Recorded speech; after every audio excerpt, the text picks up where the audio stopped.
आई जेवायला दे ना, लय भूक लागली. हा वाढायलाच घेत होते. आओ चला जेवून घ्या.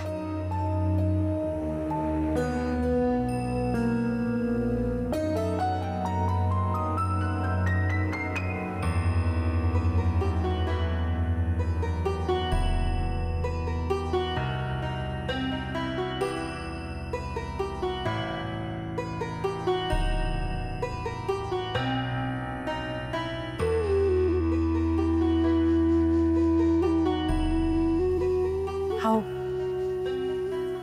मुक्ताचा विचार करताय ना?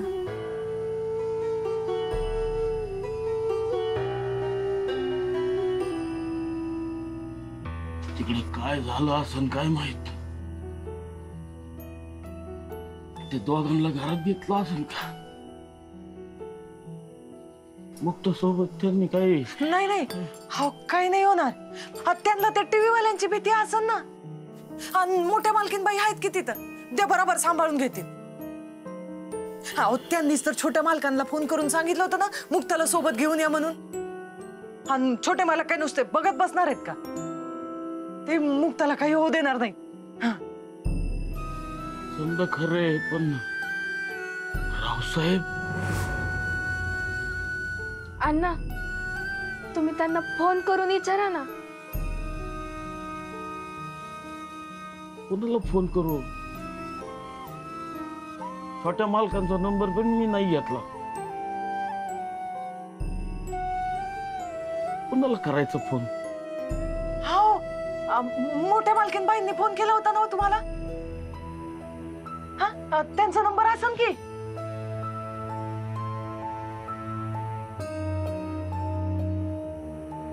मग ती बघ बरं.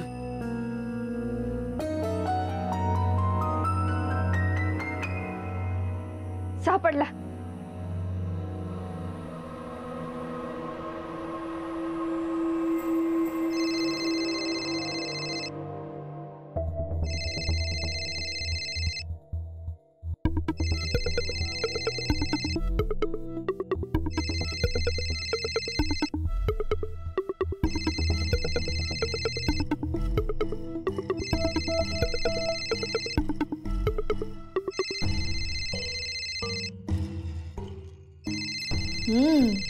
आत्माराम,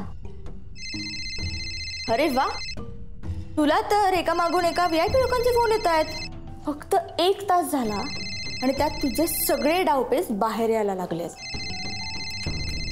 मुक्ताची काळजी वाटत असेल त्याला.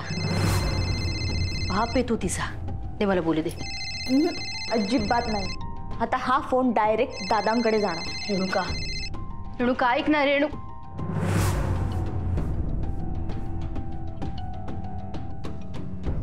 मोठ्या मालकीनबाई फोन नाही उचलू राहिल्या.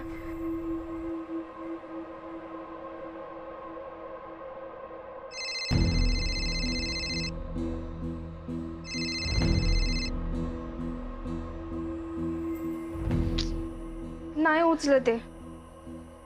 दे इकडं. तुम्ही परत लावून बघा ना. तेच करतोय.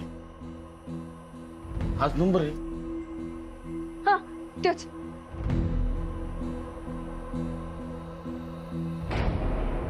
वाचतोय. आला. बोल आत्माराम. मालक तुम्ही? कारण वैजयंतीला तुझ्याशी बोलायची इच्छाच नाहीये. तुझं तोंडही बघायचं नाही म्हणून फोन माझ्याकडे. बोल, काय काम काढलंस? हा ते मी म्हणजे मालक. ते मालक मला विचारायचं होतं की छोटे मालक आणि तुझी मुलगी घरी सुखरूप पोचले का? होय ना? का मधीच रस्त्यात मी तिला मारून टाकलं? तुला न सांगता अंत्यसंस्कार करून टाकले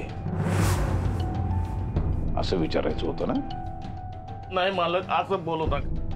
मालक तुम्ही स्वभावाने कडक आहे, पण तुम्ही कुणाचा जीव घेऊ शकत नाही मला माहिती. तूच रे आत्माराम, फक्त तूच आहेस बघ जो मला ओळखतो. आता बाकीचे सगळेजण ना मला नराधम समजतात रे. पण तुला मात्र मी माहिती आहे ना, आणि तू मला ओळखतोस. आभारी आहे मी तुझा. नका मालक, तुम्ही आभार मानू नका. तुम्ही मालक आहेत आमचे. आणि तुझी मुलगी घरी सुखरूप पोचली बरं का. ते सुखात राहते, ते काळजी करू नकोस. आणि जर कधी खाली खुशाली विचारायची असलीस तर मला कर ना फोन सरळ. दुसऱ्या कोणाला नको, मला कर. चालन चालन मालक, मी तुम्हाला फोन करेल. पण आत्माराम, एक गोष्ट मात्र मला नाही आवडली. काय झालं मालक? अरे काय झालं म्हणून काय विचारतोस? हा, तू तुझी मुलगी आम्हाला दिलीस रिकाम्या हाताने. तिच्या अंगावर साधं एक थोडस सोनं पण नाही, एखादी अंगठी, एखादं छोटस मंगळसूत्र, काहीच नाही. किमान 1 तोळा तरी. आता बघ, आम्ही आमच्या मनाविरुद्ध तुझ्या मुलीला सून म्हणून स्वीकारलं की नाही.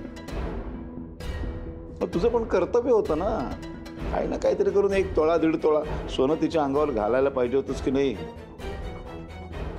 अरे एवढं आम्ही लोकांना सांगितलं असतं की एवढा गरीब आहे आमचा हा व्याही, पण तरी सुद्धा त्याने 1.5 तोळा सोनं घातलं मुलीच्या अंगावरती.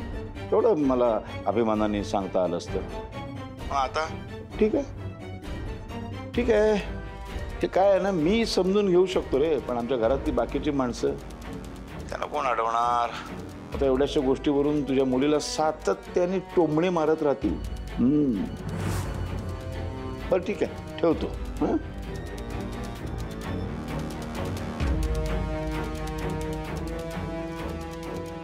काय हो, काय झालं?